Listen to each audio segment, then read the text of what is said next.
Thank you very much for having me. As the very professional introduction said, my name is Fonnesbech. Before I start, can I just ask how many here are working as game developers? Just so I can get to know my audience a little here. Okay, and publishers? 2, right? Academics associated with the gaming industry, and interest organizations, government, that kind of thing? Okay, thank you very much. So now that I know who I'm speaking to, I can start speaking. So, build your IP for all media. Mr. Riddolph and I agreed on this, and it is apparently a growing concern for pretty much everybody. So, as the head of IP development at Nordisk Film Games, what we're aiming for is to build global entertainment franchises. But we're starting with games. So that means basically that you take the game and you either the developer does it themselves or you work with them to develop it into the point where it can cross to all other media. So what is an intellectual property? I'm sure most of you know this, but it's the intangible creation of the human intellect. So it's the stuff you think. You're not coding it. You are visualizing it for yourself, perhaps drawing it. It's the characters, it's the storyline, it's the visual style, but at the point where it can be protected by law.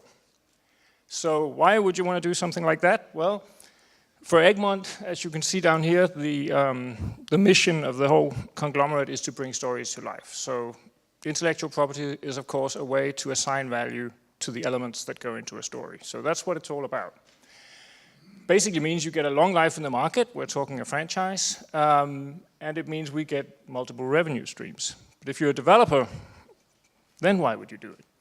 Well, if you have an IP and an intellectual property, it's something that stays in the market for a longer time. It's not just one game. You can make many games with the same character, with the same stories, or with new stories, and so on. That means you can build loyalty over time, and you can do something that's very difficult if you're just producing one game. You can do long-term planning for your company. And as an investor, of course, that is pretty interesting. So, building an IP as a developer is really a way of increasing the potential value of what you're doing, which will bring you a higher valuation by the investors because the end game suddenly goes out on all media and not just on one. And of course that gives more interest from investors. At least it does from Egmont. So the big question is, how do you do that? And that's what I'm going to answer over the next 26 minutes. So I'm going to go through 4 small chapters. The first one is, who is Egmont and who am I and why are we doing this? And then I have 6 tests for your intellectual property to determine whether it will eventually be able to branch out and become a global entertainment franchise. Then I have a very big but, not a rear end, but the negative. Then we get the rear end, then we get the end game, which is what happens at the very end when we branch out into other media. That was the wrong button. Okay, so if we start with who we are, Nordisk Film Games invests in game studios. So far, only Nordic ones, but I think we're pretty open to others if the right one comes along. We've invested in 4 companies within the last year. So there's Flashback Games, who are in early access now with Trailmakers, which is like a Lego build your racer machine sandbox game. Avalanche Studios, who have done the Just Cause and the hunting simulator and so on. Kogama, which is a more social version of something like Roblox, where the kids can make their own games. It's a game-making platform. And Heroes and Generals, which has the claim to fame that it's the first game ever to really get the strategic general layer to work with the man-on-the-ground shooter layer. So you have the generals assigning resources to the shooters, and the shooters shouting angrily at the generals for more tanks and so on, which is, much like life. And Nordisk Film Games is basically spending Egmont's money. Egmont owns TV stations in Norway. They have a Nordisk Film, which is a film studio.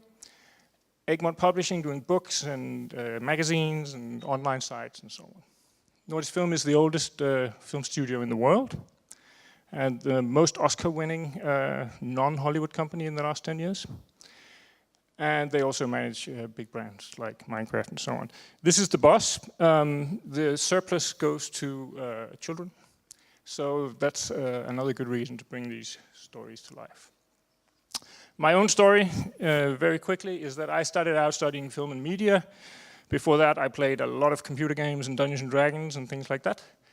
When I came out, I made a company making basically stories for learning and entertainment on the internet, and started experiencing this whole IP challenge of how do you bring together gameplay, new technology, stories, characters, and all these things. And in 2009, I got the chance to pursue an old artistic dream of mine, which was basically to make a game, and direct it, of course, that mixed film and gameplay. And I'm going to show you the first 3 minutes of that, because it really illustrates quite well the difficulty of bringing together all these different media when people have to talk to each other across filmmakers and game makers and programmers and writers and all these things.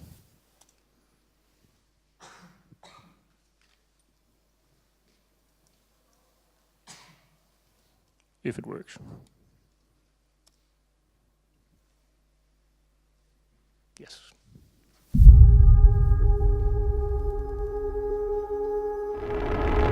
In 1975, toward the end of the space race between the United States of America and the USSR, an astrophysicist working at the Peterson Institute named Ingrid Hansen made what she believed to be the greatest discovery of the 20th century and possibly of humankind. It was built into the smallest pieces of matter floating through space, but this discovery was quickly buried by the Peterson Institute's managing director, Gustav Peterson. In spite of its gloried history as one of the world's leading scientific bodies, the Institute kept the knowledge of this find secret for over 4 decades. Until now. Kathleen. Okay, this is the first journal marking the beginning of the cloud chamber experiment. My father has finally agreed to let us work inside the Institute to explore the phenomenon we've discovered. Also, I've persuaded Max to bring his work over to the Institute. I pulled it through that antenna directly from the atmosphere. It has all the components of a signal. I've also brought on Thomas, a young documentarist. Why is the Institute using me to make this documentary? What's the point of it?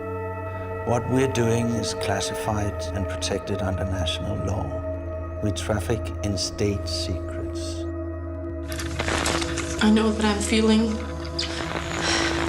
exactly what my mother felt while she was still alive. She got herself killed. Don't follow in her footsteps. Follow in mine. My name is Thomas Roberts. I was part of the team Kathleen Peterson assembled, hired by the Institute itself to record her work. All of the material from the project comes from my own recordings and research, but the Institute owns it. It's illegal for me to publish or broadcast it. What is Gustav Peterson and the Peterson Institute so afraid of? What are they hiding? I don't want to be filmed. Who killed Ingrid Peterson? What is it they found? What's Kathleen hiding? All the information needed to help uncover the mystery of Cloud Chamber has been uploaded here. It has all the components of a signal. This database has one sole purpose: to make it impossible for governments and corporations to continue hiding the truth from the rest of the world. To make the database accessible for everyone, the information is presented using a landscape metaphor. Remember, the more important the data, the higher the island. Where'd they start, Tom? They already have.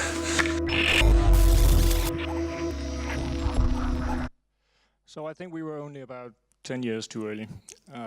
The main gameplay was discussion, so you were discussing your way through this found footage.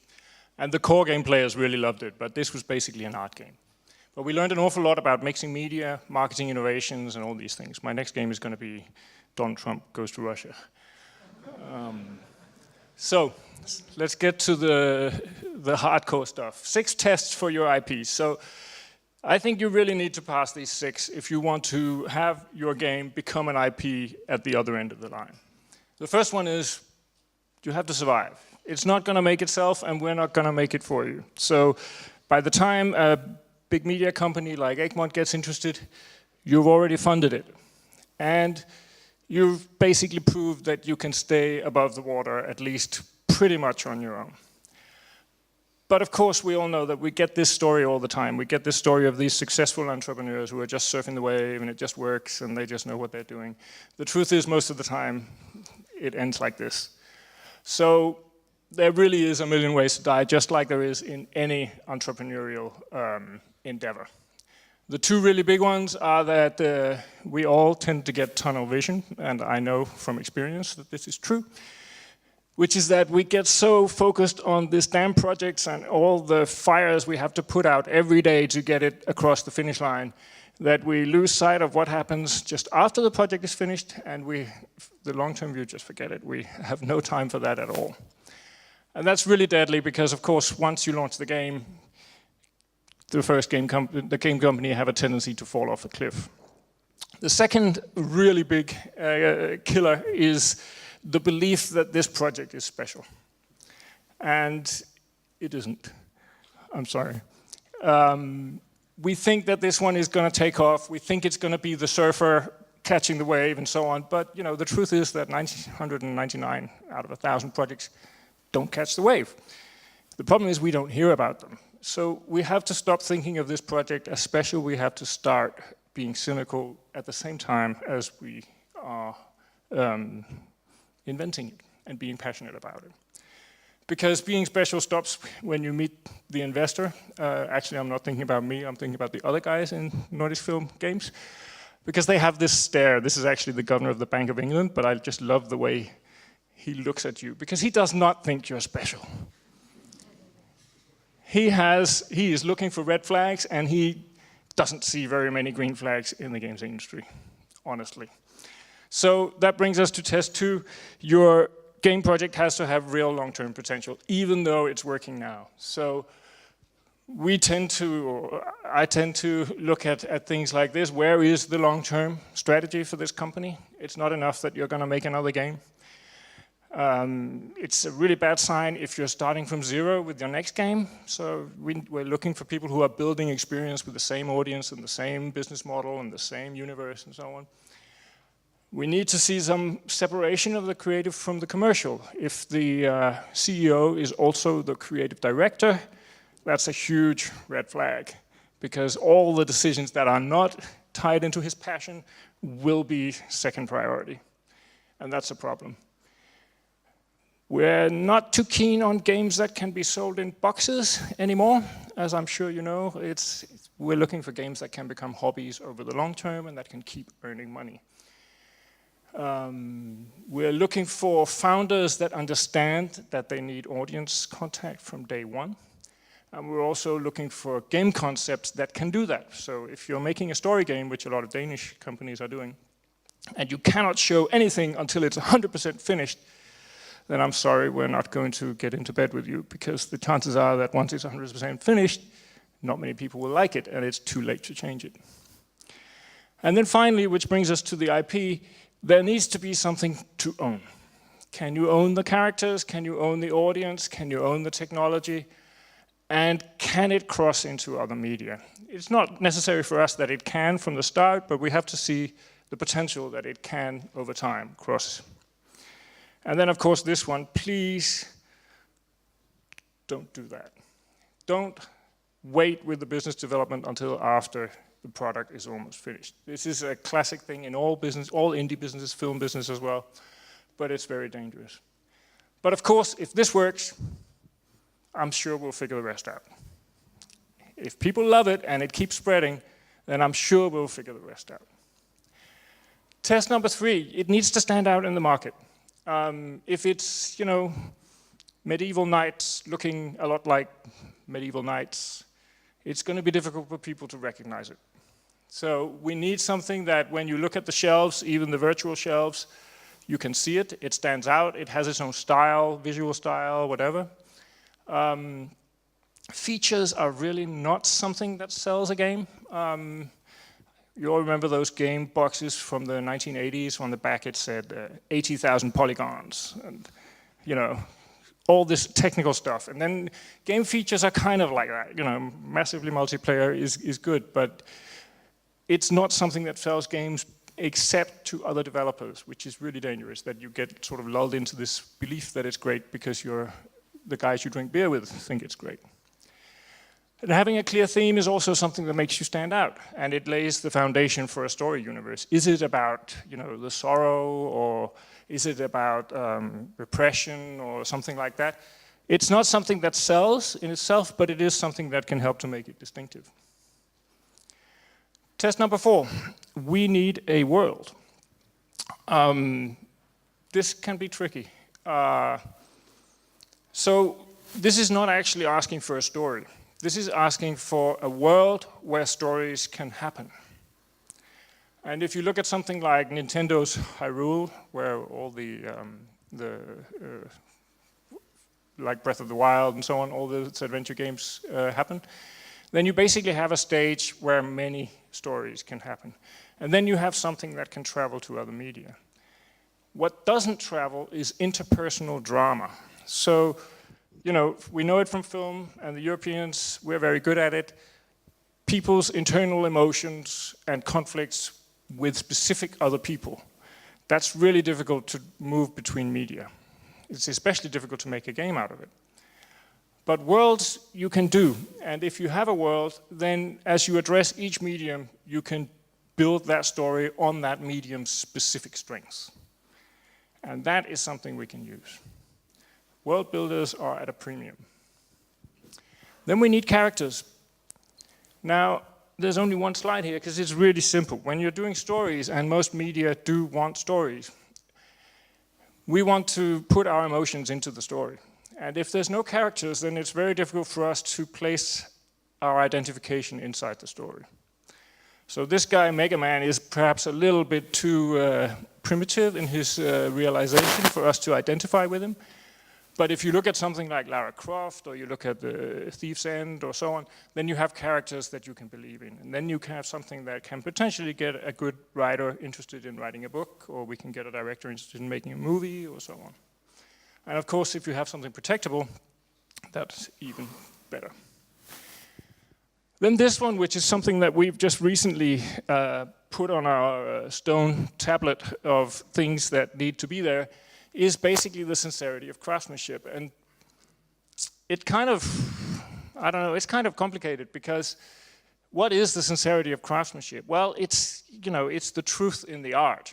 It's the fact that these people who have invented it believed in it passionately, and it has that ring of something real and true. And we all know it when we see it. It's in great music, it's in great books, it's in great games as well. And it's not calculated in the, moment of invention. And that's actually quite difficult, because of course we want something that can be effectively marketed. But the internet and everything else is just becoming a huge bullshit detector.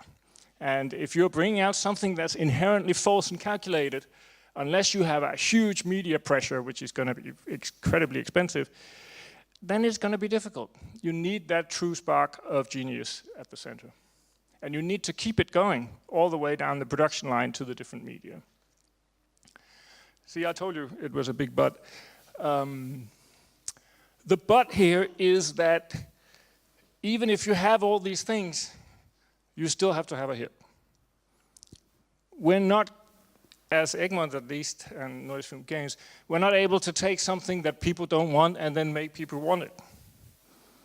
So you have to have all these things, but you also have to create the basic success. And that's a bummer. But if you get there, then you get to the end game. And the end game, of course, is to, for us at least, is to take the central characters, central storyline, central experience, and fold it out, unfold it to all these other media. And that really brings me to what is the challenge that we are working with across all these channels right now, which is number one, respecting this sincerity of craftsmanship, both from the original work, but also the sincerity of craftsmanship necessary to make it work in the new medium. And this is a really big cutoff point, because we all know, when did we see a computer game made into a good movie that we wanted to see many times?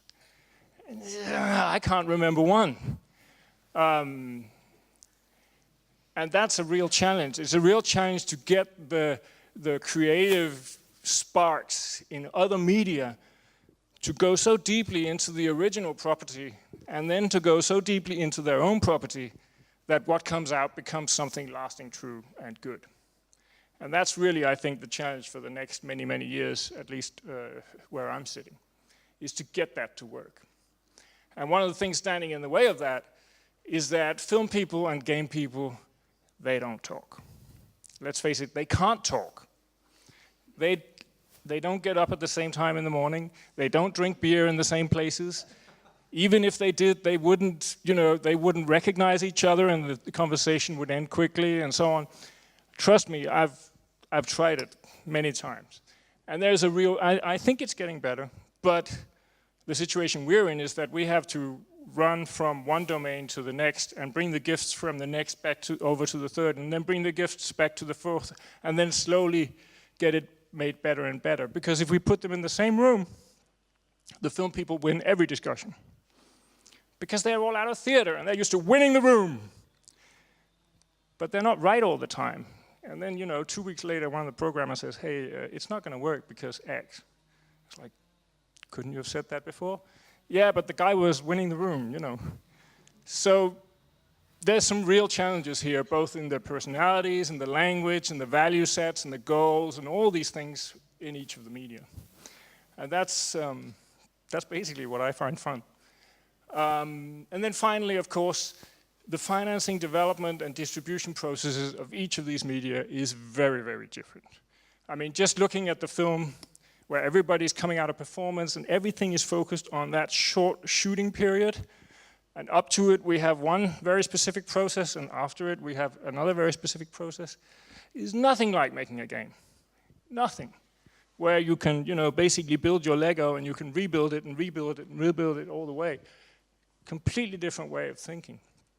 And the whole industries are structured differently, where the game developers are hired, have a job, come to work every day, and the film people are artists, and they're, basically traveling, joining different traveling circuses and flitting from one to the other. It's a completely different life.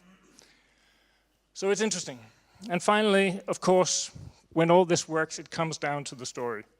It comes down to, and yeah, I'm sure you know what a story is. You start with a bang, you save the best for last.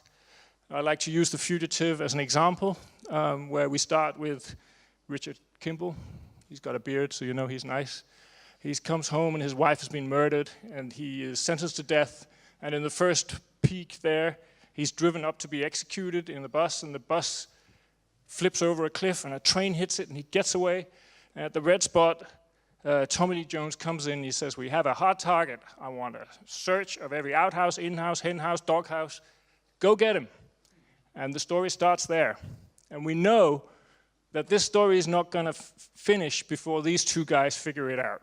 Either the doctor clears his name, or the policeman catches him. And originally in the 50s, I think, this was a TV series. And there was 42 episodes from the first red spot to the second red spot. And that's the story. And let's face it, that's what works in most media. Thank you.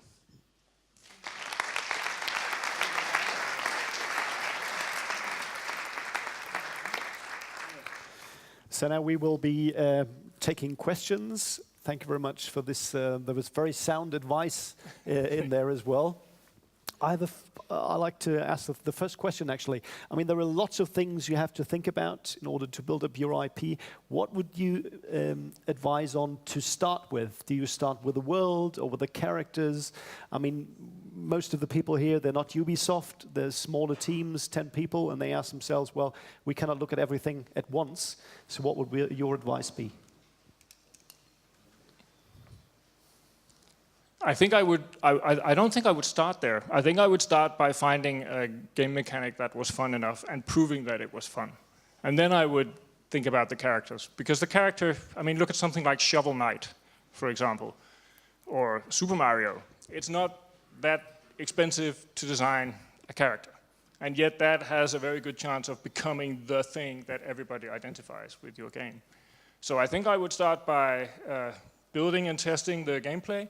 And then I would start bringing in the character and seeing if I can get the same audience to enjoy the character, and the gameplay. And then I would build from there, start thinking about the world. Any questions from the house? There will be a microphone. You said that the sincerity of craftsmanship, I think that's really important.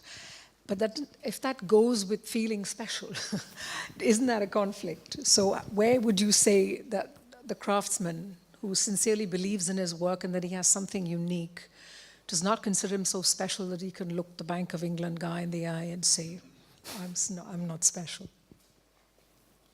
Find a partner. A partner, a business partner. It's, I mean, of course there are, genius people out there who can do both. I just haven't met any, basically. So yes, I would say find a partner. And this is a really big challenge for the games industry because the people who go to business school think games are toys. So finding somebody who's actually good at business, who will be your partner in something that at the beginning is an artistic endeavor, that's tough. But I think you need to do it. I think you need that balance, and they need to be partners. The idea of the creative genius owning all the shares and the business partner being an assistant, that's not going to work, because then all the decisions go one way, and then you end up in that black sheep trap.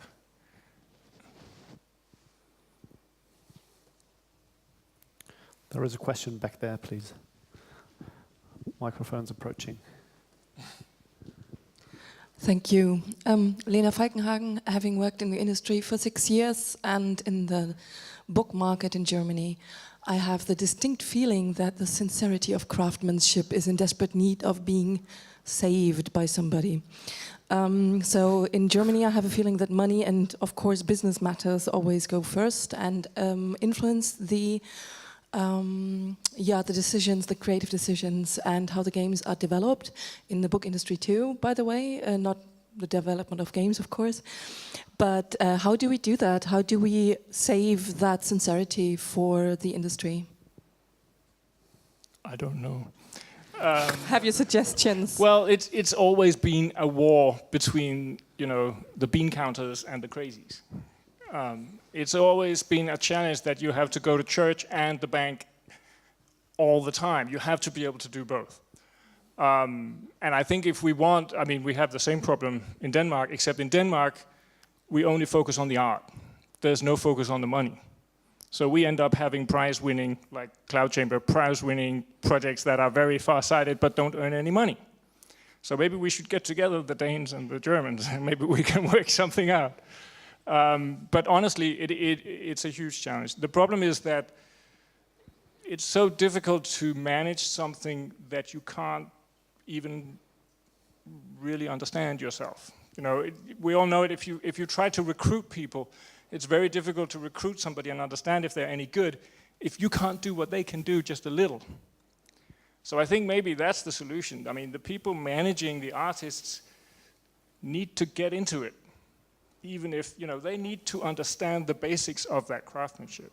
And I'm sure many of them do, but I think that's where it usually jumps off. But it jumps off on the other side as well. The chain jumps off, because the artists don't give a shit about the business. So the dialogue just breaks down immediately, because no, I don't want to talk about money. I want money, but I don't want to talk about it. That's not really very productive either. So both parties, we need to build some common understanding, but we don't want to lose what's good on both sides. Education, maybe? Is it maybe like public funding of prizes, or prizes like you said in Denmark? Public funding of what, sorry? Computer games, achievements, prizes, like the computer games. Either that, or we just need to get these people into the same room and put enough beer in there. That always helps. We need to... The Danish solution. Isn't it? It's a short-term solution, I know. But one of the things we've been looking at is, can we do workshops where we bring together different sectors and we force them to build projects, no matter how bad, because it's really about beginning to understand each other's processes. But of course, the higher level you get, the more difficult it is for people to have time. I don't have an easy answer, I'm sorry. Of course not, thanks.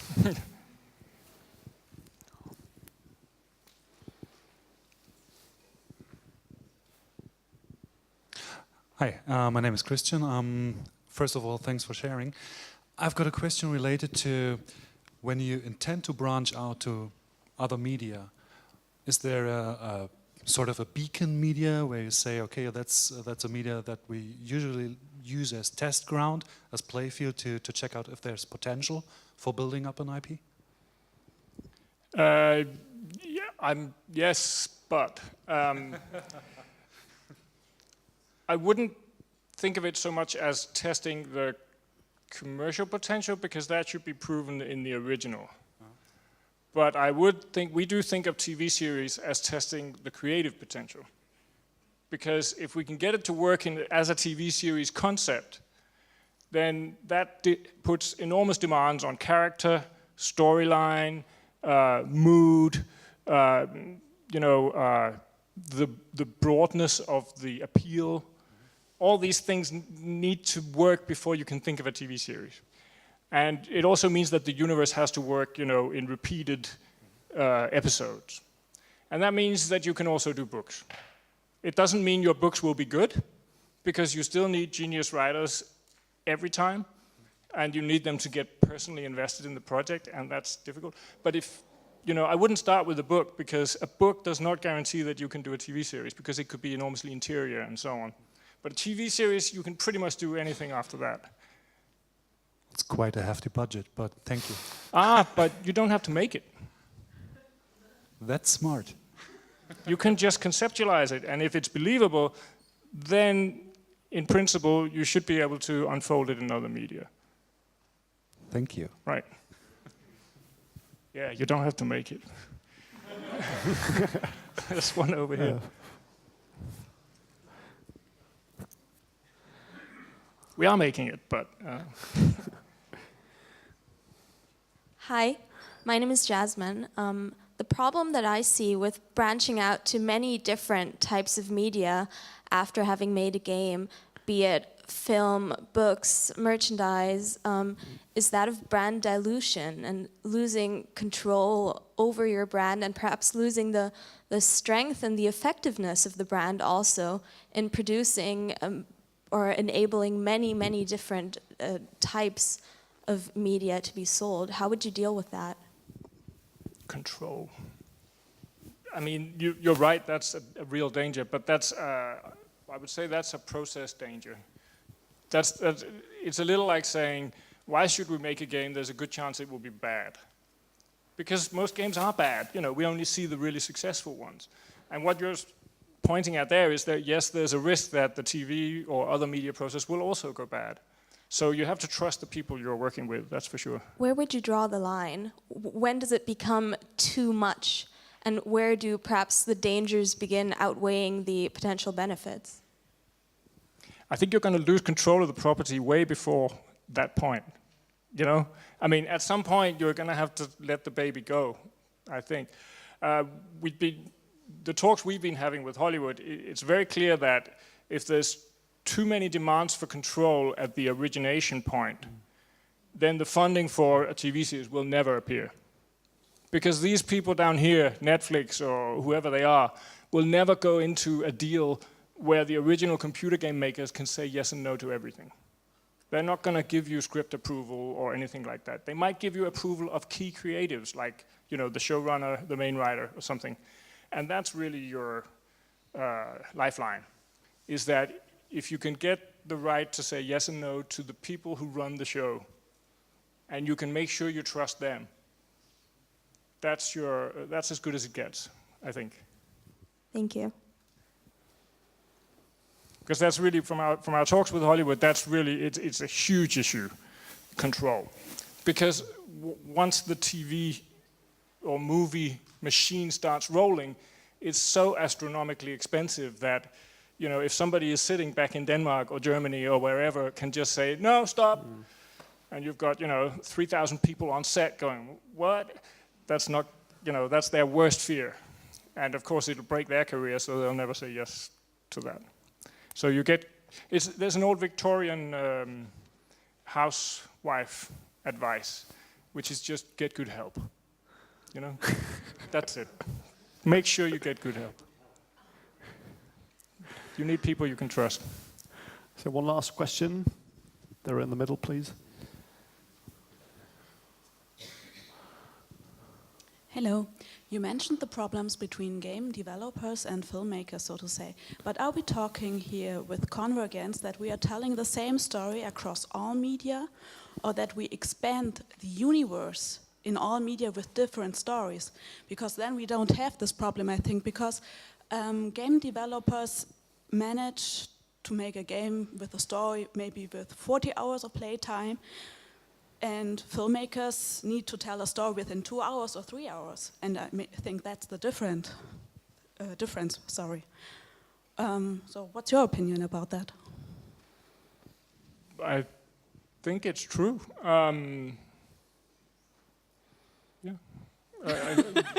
You're right.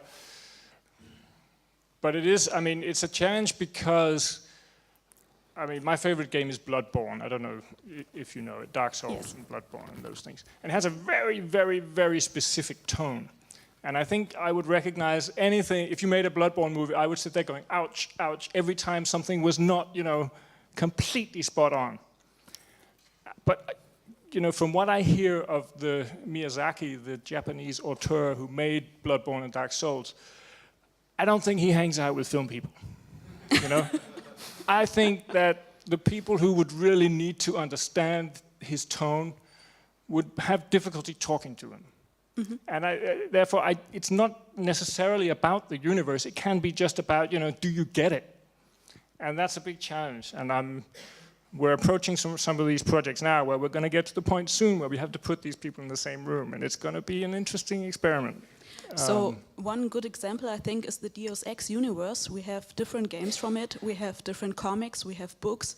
We have short movies, so to say. And they are all telling a different story and not the same. So, yeah. But that's great. And I haven't actually seen them. But if it works, it's brilliant. I'm not saying it's impossible. I'm saying these are the challenges that we're working with. Okay, thank you. Of course, it's not impossible. Thanks. Well, thank you very much, Christian, for educating and entertaining us at the same time. Thank you very much. Thank you. Thank you.